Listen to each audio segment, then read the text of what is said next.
So I'm just continuing where I read yesterday.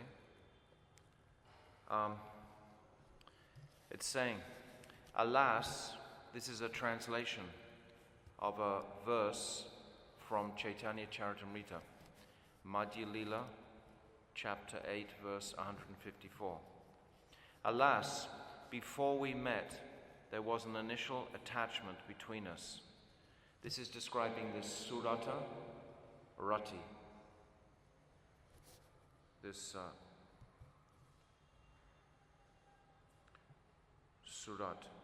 Suratanath. And Gurudev explains this for quite some time. Alas, before we met, there was an initial attachment between us, brought about by an exchange of glances. In this way, attachment evolved. That attachment has gradually grown, and there is no limit to it. Now that attachment has become a natural sequence between ourselves. It is not that it is due to Krishna, the enjoyer, nor is it due to me, for I am the enjoyed. It is not like that. This attachment was made possible by mutual meeting. This mutual exchange of attraction is known as Manobhav, or Cupid, Krishna's mind, and my mind have merged together. Now, during this time of separation, it is very difficult to explain these loving affairs. My dear friend, though Krishna might have forgotten all these things, you can understand and bring this message to him. But during our first meeting, there was no messenger between us, nor did I request anyone to see him. Indeed, Cupid's 5 arrows were our via media. Now, during this separation, that attraction has increased to another ecstatic state. My dear friend, please act as a messenger on my behalf, because if one is in love with a beautiful person, this is the consequence. Sri Krishna is Rasik Shekhar, he who is unsurpassed in relishing transcendental amorous ras. And Sri Radhika is Mahabhav Swarupini. Actually, Srila Bhativedanta Thakur is saying that Bhakti Ras is considered the function of our practice of sadhana bhakti, at the beginning of Jivadharma. He's giving a definition of Bhakti Ras. He says Bhakti Ras is the function of when one has understood his service to the Yugal Kishore couple. That Bhakti Ras is the function of that service, that seva, the function of Bhakti Devi. And Sri Radhika, Mahabhav Swarupini, the very embodiment of Mahabhav, or the highest development of pure transcendental emotion. This verse refers to the meeting of Rasik Shekhar, Sri Krishna, and Mahabhav Swarupini, Sri Radhika, in which they unite to become one in every respect, heart, body, and soul. Their uniting in this way is called Sambhog Leela.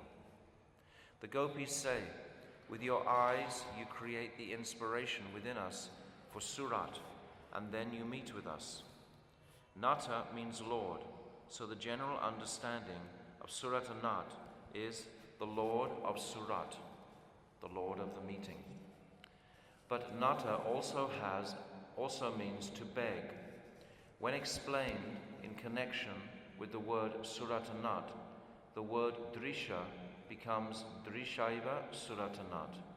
He who begs Nat for amorous union, Surat, with his glance. When the gopis use this term to address Krishna, they mean your sidelong glances. With your sidelong glances, you begged us for Surata, and by doing so, you transmitted the same desire for Surat to our hearts, and we became mad. In that state, we are deprived of any ability to discriminate between right and wrong, good and bad. We are ready to give you whatever you begged from us. Srila Vishwanath Chakravarti Thakur describes this pristine Surata Leela in Surata Katamrita, and also in Sri Sankalpa Kalpadrumu, which begins with the following two verses. Vrindavanishwari Vayo Guna Rupa Lila, Sobhagya Keli Karuna Jaledi Radehi, Das Bhavani Sokayani Sada Sa Kantam, Tvam Alibi Parivritam Idam Eva Yache. From Sankalpa Kalpadruma. O Goddess of Vrindavan, Sri Radha, O ocean of all youthfulness, virtue, beauty, pleasure pastimes, good fortune, romantic love and compassion, please hear me, for there is something I want to tell you. I wish to become your dasi, to serve you and to make you joyful. When you are with your beloved Sri Krishna and surrounded by your Sakhis and Manjaris, I beg this from you. Then there's another verse, the second verse from Sankalpa Kalpadruma. In this second verse, Srila Vishwanath Chakravarti Thakur describes the meeting of Srimati Radhika and Sri Krishna. Although Radhika went to the forest only to meet with Krishna, as soon as she saw him, she immediately turned around and began to return home. With a longing to serve her, Srila Vishwanath Chakravarti Thakur prays, I will clasp your garments and forcibly draw you to Krishna, the ocean of Surata, and he will compel you to engage in your beautiful Surata Leela. Nata means both master and beggar, and it also has a third meaning, namely giver of great calamities and distress. Krishna had communicated with his glance, I can fulfill your desire for Surata. And I also want Surata from you. The gopis now say, you ignited our desire for this special meeting, and we became maddened by that.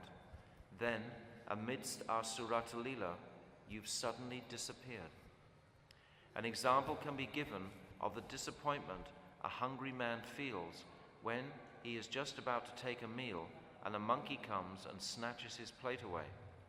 Similarly, the gopis say that bereft of their wisdom and sense of judgment, they were prepared to take part in Surata, which Krishna had begged from them with his sidelong glances. Then just at that moment, he disappeared. The gopis conclude that the fault does not lie with Krishna himself, but with his beautiful eyes. From where had these eyes obtained their beauty? The gopis express their realization of this with the words Sarada Udashaya. Srila Vishwanath Chakravarti Thakur has explained that in their own way, the gopis compare Krishna's eyes with the beautiful petals of the lotus flower. Sarat means the autumn season, the season in which this pastime took place. Ud means water, and Ashaya means reservoir of water, such as a pond, lake, river, or ocean. In this context, Udashaya means lake. During Sarat, the best of seasons, the water in the lakes is clean and pure. The word sadhu in this verse means pure, sacred, and possessing all kinds of virtue. If a man has taken birth in a good family, a family of sadhus, we can generally conclude that a son or daughter born to him will also have a pious nature. The gopis tell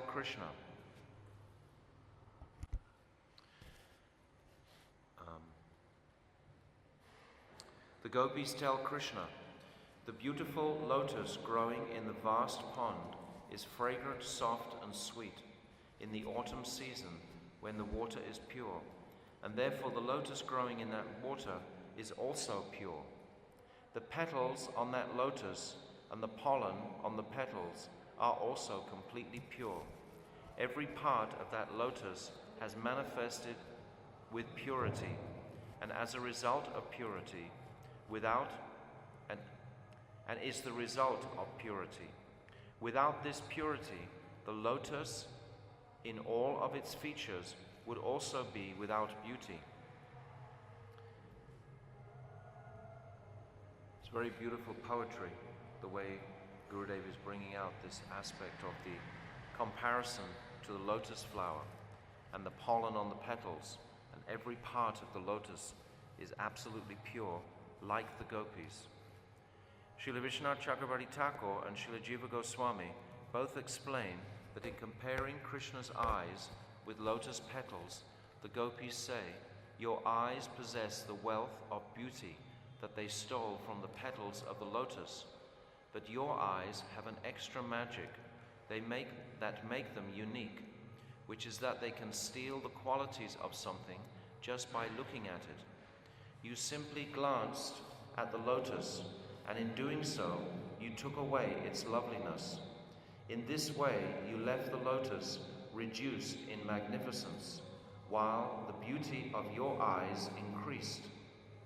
Then after you stole the qualities of the lotus, you cast your glance at us, and in doing so, you stole the contents of our hearts, which are such, you are such an expert thief that you can steal the beauty of the petals of a lotus, even of one that grows far away from the water's edge, where it is dangerous to venture, and where it is surrounded by other lotuses. In fact, which of your possessions have you not stolen? You stole the beauty of a new rain cloud and the dance of the peacock. From this we can easily understand that you are an expert thief. It is not necessary to steal our hearts, because we are always protected by our relatives, our parents, brothers, husbands, sister-in-law, mothers, and father-in-laws, and also by our shyness, patience, and chastity. Yet you went straight into our hearts without any consideration, and you captured us. Actually, it was not you who entered our hearts, it was your eyes. It follows then that your eyes can easily steal the beauty of the lotus flower. Still, the qualities we see in your eyes now are not those which we saw before. There is another difference between your eyes and the lotus.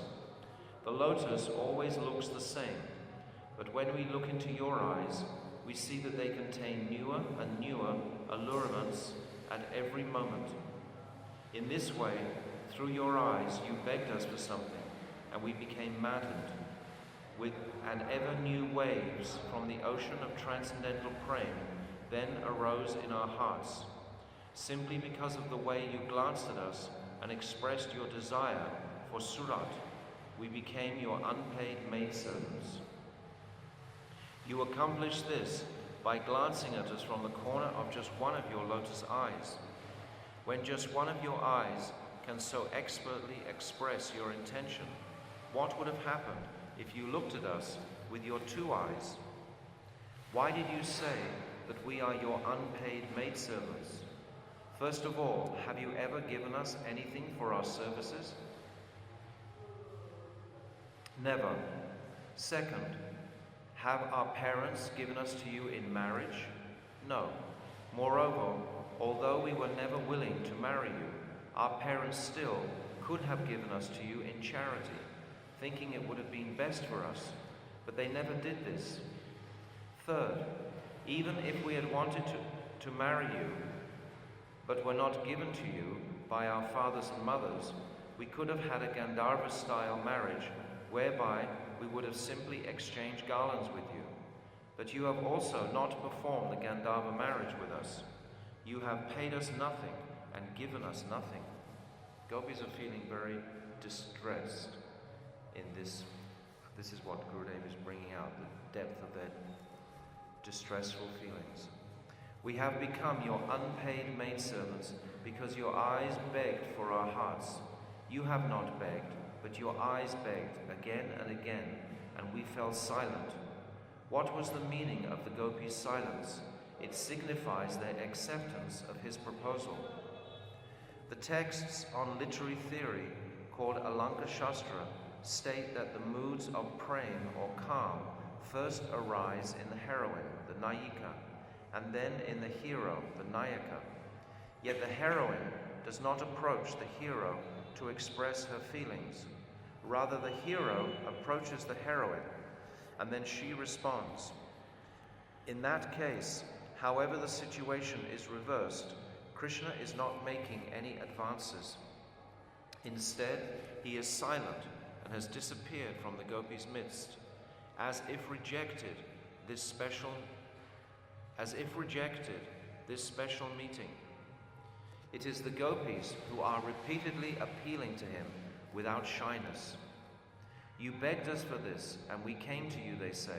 But then, when we began to dance with you and engage in our sweet pastimes, you left us. Now we are begging you to again perform those pastimes with us, even though we should not beg anything from you at all. We have disregarded all religious regulations and have forsaken all our family connections, duties, shyness, chastity, patience, and everything else for you. And now, in separation from you, we are dying. We want only that you come and see us. Without beholding us, your eyes cannot be successful. In our extreme sorrow, we are not begging that Surata Leela from you for our own sake, but for yours. Actually, Gurudev describes that this Surata mood originated with the gopis, and Krishna wanted to reciprocate, so he poured that mood into his flute and through the glances of his eyes, and then the gopis, they reciprocated with Krishna. But Gurudev has said in another place that actually it began from the gopis. First of all, from the corner of your eyes, you beseeched us for the precious gift of Surata, and in doing so, you also created a wish for Surat in our hearts. But now you have taken away our wealth, our most precious treasure. We have been keeping it in our hearts and protecting it very carefully, but then you stole our hearts and went away. We request you to come and cast just one glance upon us, and when you do so, we pray that you will return to us all the valuable treasures that you stole. The word nignato in this verse means you are killing us. The gopis say, if you do not return our cherished treasure, we will die. It is sinful to kill a man, and it is even more sinful to kill a woman. We gopis are far dearer to you than a wife is to a husband. So if you kill us, you will be performing a most heinous act. Furthermore, you would be responsible for killing not just one gopi, but millions of us. We want to protect you from the suffering that will come from this sinful act. So please come back and return the wealth of Surat that you stole from us. Some of this explanation is from Srila Vishwanath Chakravarti Thakur's commentary. There are also points that he has not explained, and in these cases I have taken the explanation from Srila Jiva Goswami's commentary and from my heart. This subject will be precious to qualified persons, but not to everyone. So to enter into these topics, to get a feeling of real appreciation for the liberality that's been described here. This is very open, what is being described here. It's discussing the nature of this deep love within the gopis' hearts, and also how Krishna is reciprocating with that love. We don't hear Shastras in the same way about Krishna's love for Mother Yashoda. Mother Yashoda demonstrates her affection to Krishna, but not in these same ways at all. This is a whole nother consideration of rasic exchanges. It's the highest rasa that can ever be tasted. So it's not something that we can easily just drop into. It's something that if we've chanted sufficiently, if we've prayed sufficiently, if we're calling out to Gurudev to please give us this mercy to enter into these topics, only then will we start to get a really deep appreciation of them. Otherwise they'll just become like, we won't understand anything really deeply, significantly. So we need Gurudev's mercy. And of course these topics are written by our Gurudev. He's the one who has compiled this beautiful scripture. So if we're listening carefully, then Gurudev is always happy when we're reading his books. He's always happy when we're studying his scriptures. So we're honoring his scripture by listening to it. And the way to dive into it deeply is to pray deeply, to allow these truths to enter into our hearts. So now we're up to verse 3. Vishaya jalpayad vyala rakshashad vrishamarudhatad vaidyutanalat vrishamayat majad vishvatobhaya rishabhatevayam rakshita muhu. O crest jewel among men, time and again you saved us cowherd maidens from the grip of death, from the poisonous water of Kaliyahrida, in the Jamuna, where the serpent Kaliya resided, from the python Aghasura, and from the rain and terrible storm of Indra.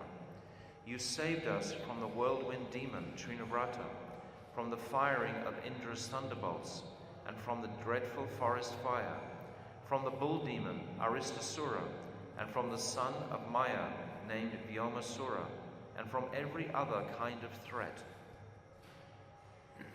So they're taking protection of Krishna by glorifying him. Gurudev's commentary.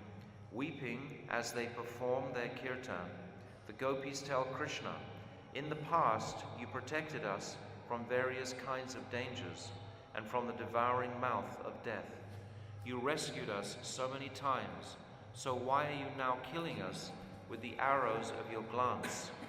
You are making us burn in the fire of love-filled desire, and in the fire of painful feelings of separation from you. Now, nothing can protect us. What then was the use of protecting us before? If someone plants a tree, that person develops some attachment for it as it grows, even if it is poisonous, and he is advised by others to cut it down, he will hesitate to do so. It seems that you have forgotten this principle. You are so cruel-hearted and merciless that you are cutting us down, although previously you protected us and watched us grow. Vishaya Jalai Payad. Visha Jala means poisonous water. The gopis refer to the serpent Kaliya, who poisoned the waters of the Yamuna river. They say, with his virulent vapors, Kaliya polluted the water of Kaliyahrada, making it boil and foam. But you protected us from that danger. When Sri Krishna jumped into the poisoned water of the Yamuna river, it appeared that he himself was dying. Why then do the gopis say that he protected them?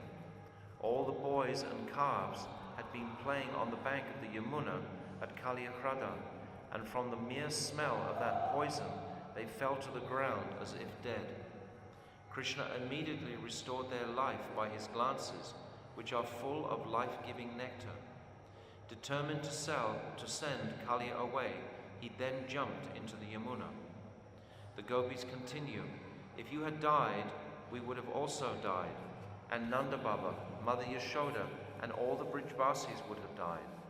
To protect us all, you subdued Kaliya, and he left that place.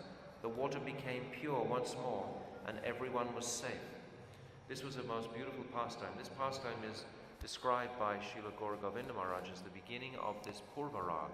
At this time was when Krishna actually showed his beautiful style of dancing, that Nataraj, Natavara. He showed how wonderful he could dance on those heads just amazingly. And he stole the gopis' hearts at that time. Their hearts completely went to him. But then he never returned them. Vyala Rakshashad. Vyala means snake, and here the gopis refer to Aghasura, the great snake demon, who laid on the road with his mouth wide open, waiting to swallow Krishna. The calves and cowherd boys were running and frolicking here and there, and gradually, as they played, they came closer and closer to the demon. "What a magnificent cave," they exclaimed when they saw Aga's open mouth. "It looks like a serpent, but it can't be. No serpent could be that huge. Still, even if it is a serpent, there is no harm in going inside. If he tries to swallow us all, then Krishna will kill him immediately. And if it is a cave, then obviously there is no harm. We should go in and find out." And they looked back towards Krishna as they were going in, and Krishna was trying to indicate to them not to go in, but they just disregarded him because of their affection for him, and they were so convinced of his potency to protect them in any circumstances. Krishna was watching all this from afar. "Friends, oh friends, don't go in," he cried out. But they did not hear him and did not look back to check with him. They walked into the mouth of the demon, who kept his mouth open as he sat and waited for Krishna to enter. That day was Baladev's birthday, so he had not gone out to herd the calves with Krishna. His mother Rohini Devi had kept him at home and told him, "Today we will perform ceremonies for purification, give cows in charity, and busy ourselves for the occasion." Sri Krishna creates situations like this when it is necessary for the performance of his sweet pastimes. If Baladev had been with him, he could not have performed the Brahma Vimohan Leela, his divine pastime of bewildering Lord Brahma. The pastime with Aghasura was the prelude to this pastime, which took place later that same day. Baladev would not have been able to keep the event secret. He would certainly have told Mother Yashoda and Nanda Baba that Krishna had expanded himself into all the cowherd boys and calves, and then all of Braj would have come to know of it. If this had happened, a myriad of loving exchanges could not have taken place. How beautiful. So in that pastime, Baladev wasn't present when Lord Brahma stole the cows and cowherd boys, because Gurudev is explaining that Baladev would have gone to Nanda Baba and Yashoda, and at some point he would have revealed actually the identity of the cowherd boys. And by revealing their identity as being Krishna, then all of those beautiful relationships that Krishna had with the cows as being one of their calves and all the mothers of Braj would not have been able to take place.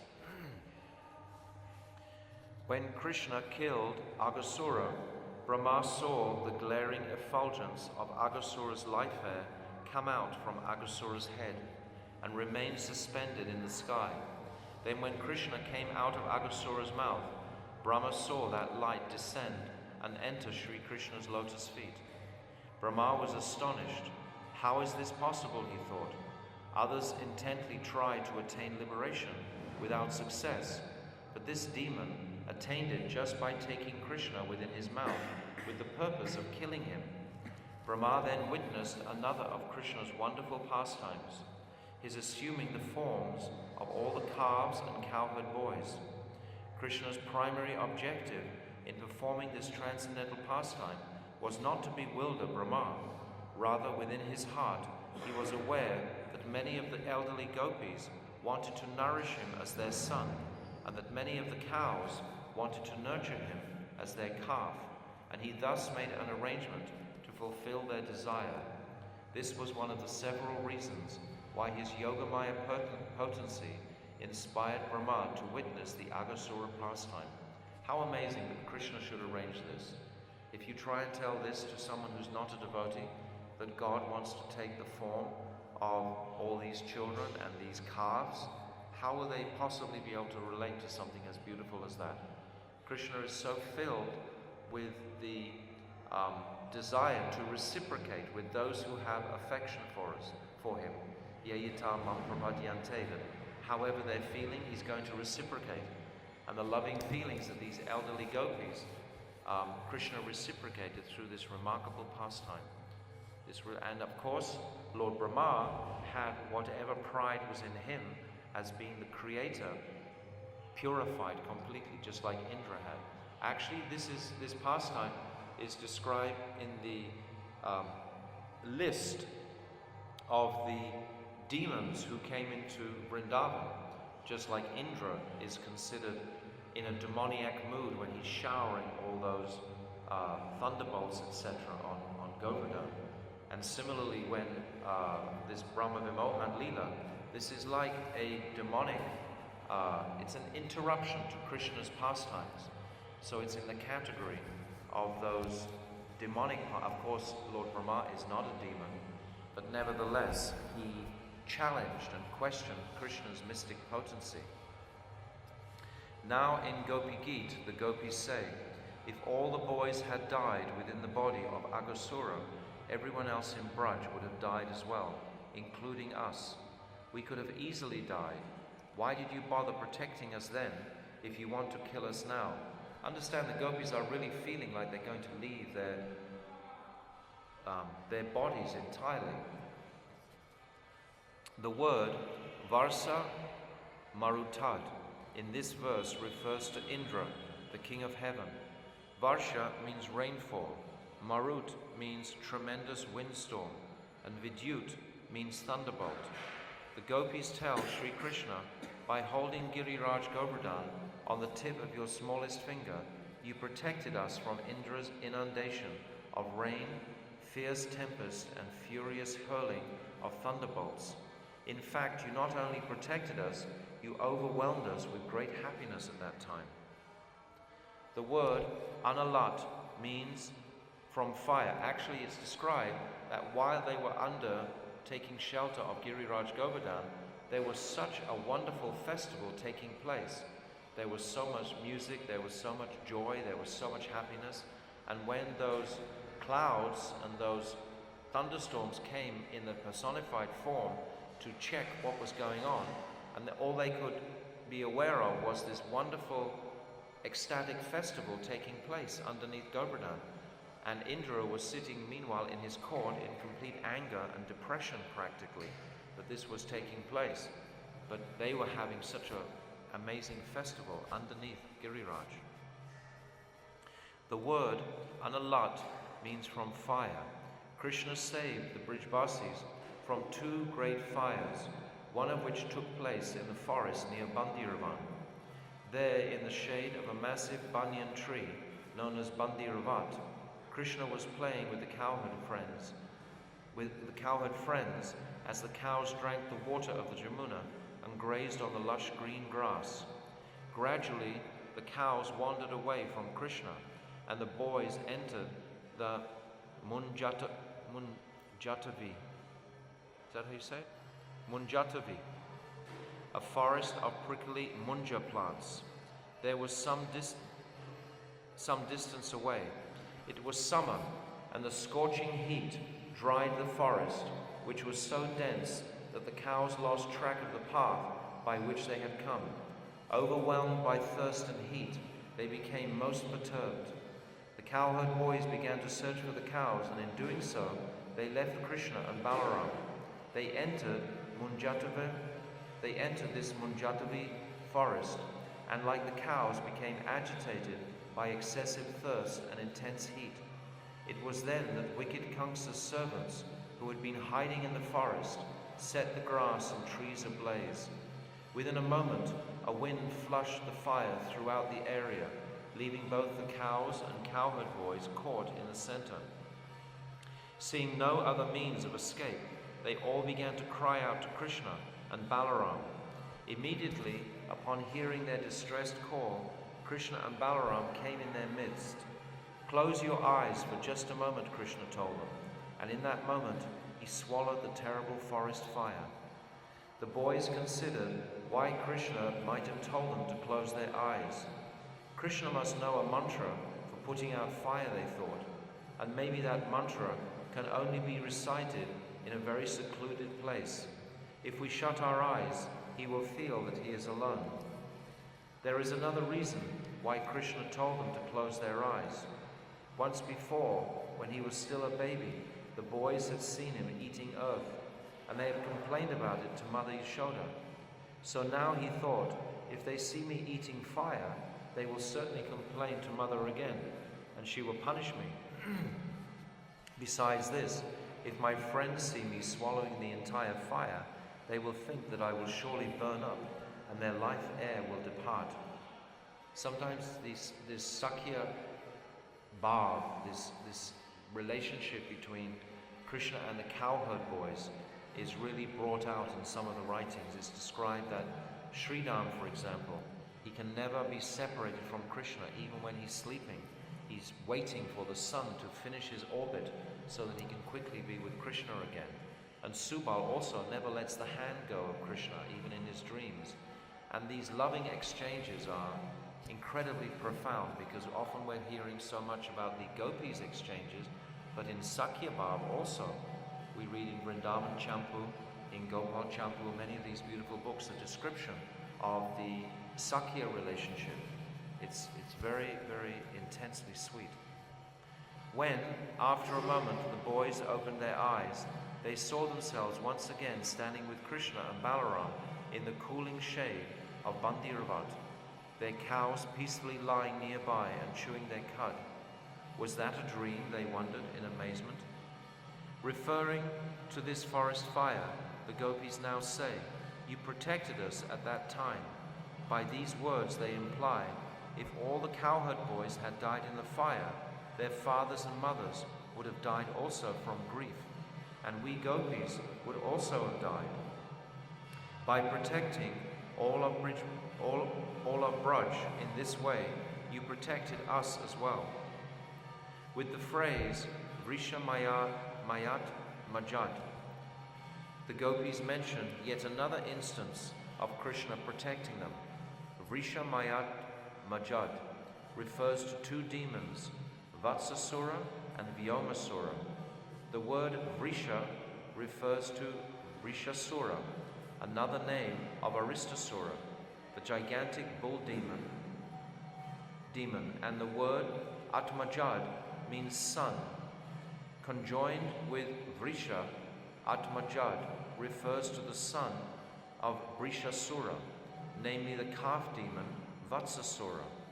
Atmajad is also conjoined with the word Maya, thus referring to the son of the demon Maya, named Vyomasura, whom Krishna killed in Kamyavan. When Krishna first began taking the calves out to graze in Vrindavan, Vatsasura appeared in their midst. As soon as Krishna and Balaram saw him, they understood that he was not one of them. He was not one of their calves, but a demon in disguise, and they crafted a plan to kill him. They innocently wandered over to him, and then Krishna grabbed his two hind legs and whirled him around and around above his head.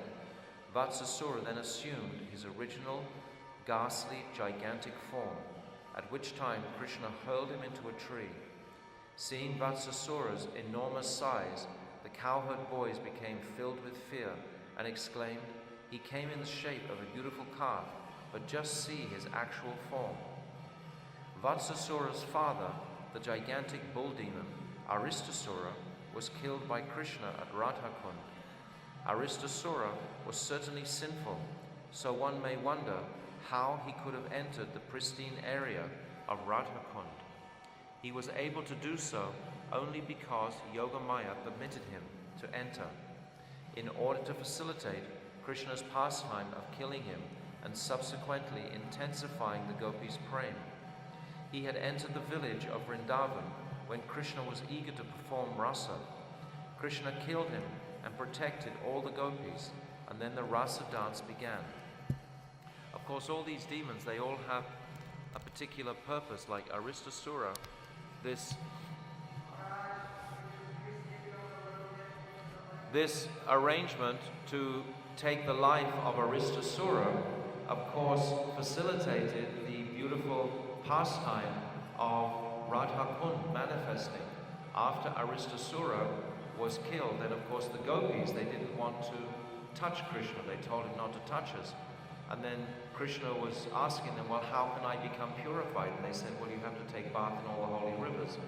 So then Krishna immediately, with his heel, made a hole in the ground, and then he called all the holy rivers to enter into that place, that reservoir, and that became Shyamakund. And then the gopis, they saw how beautiful was that Shyamakund, and they also wanted to make, because Krishna was inviting them, oh, you can come and swim in this kund.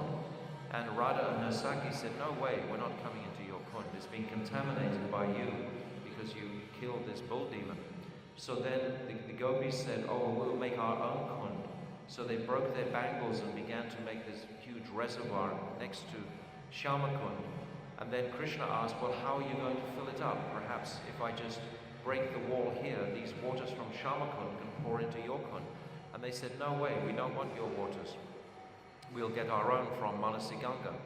So then they got millions of pots and they started to bring them up from Manasiganga.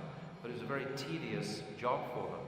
And meanwhile, Krishna signaled to all those personalities of the holy rivers to please go and request the gopis nicely if they could enter into her kund. And there's beautiful prayers where they beseech Sri Radha to let them enter into her kund. And then Sri Radha, finally she says, okay, you can come in. Then all these holy rivers enter into Radhakund. And we should understand from our acharyas that today when we go to Radhakund and Shyamakund, that Radhakund is non-different to Sri Radha, and Shyamakund is non-different to Shyamasundar. These kunds are incredibly powerful and special. Just because it's not Kartik anymore, we can still go to Radhakund and visit. Sometimes we just come to Vrindavan and just once or twice a year we just go to Radhakund, but any time we can go to Radhakund and take her mercy. She's there directly. It's the beautiful smiling lotus face of Sri Radha in Radhakund. Okay.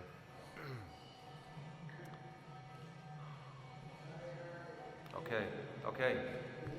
Krishna also protected the gopis from the demon Sankachuda, who tried to kidnap them by driving them along with a stick as if they were she-goats, finally taking Srimati Radhika upon his shoulders.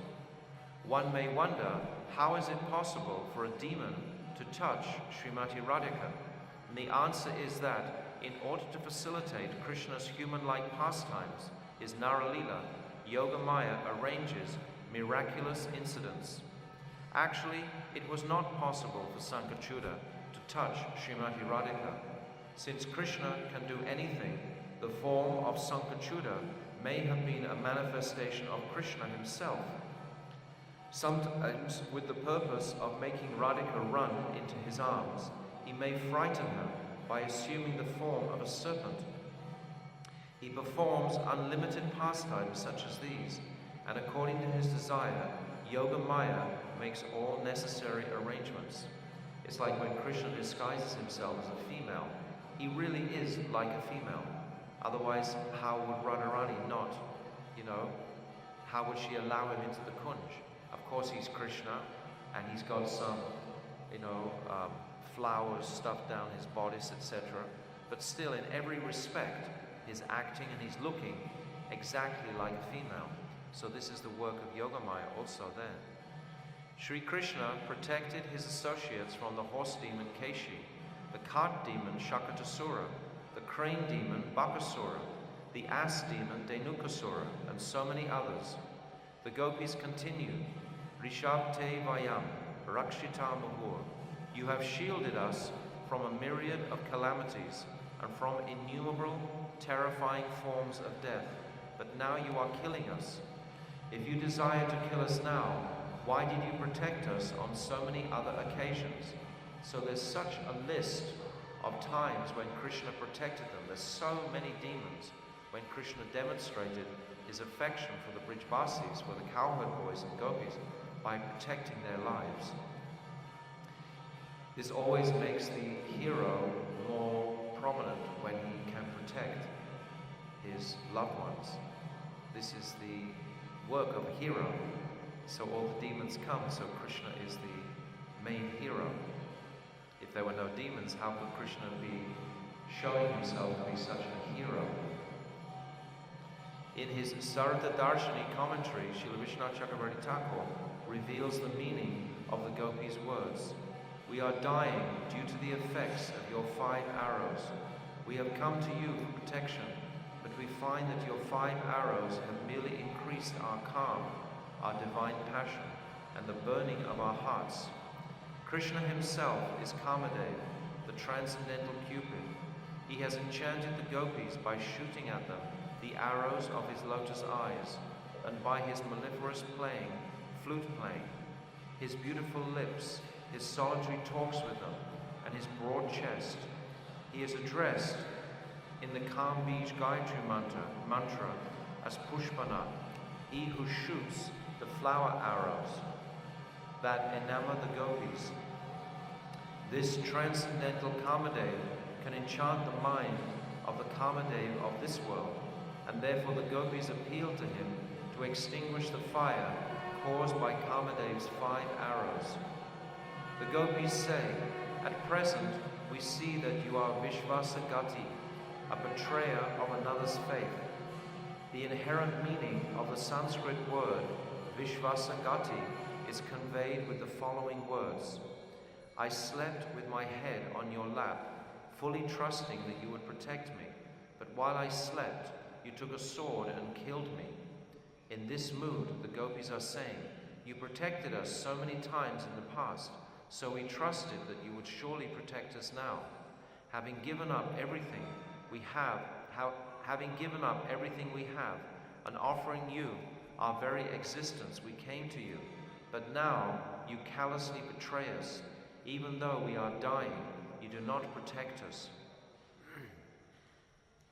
Srila Vishnu Chakravarti Thakur says that some of the pastimes the gopis mentioned here will actually take place after Rasa Leela.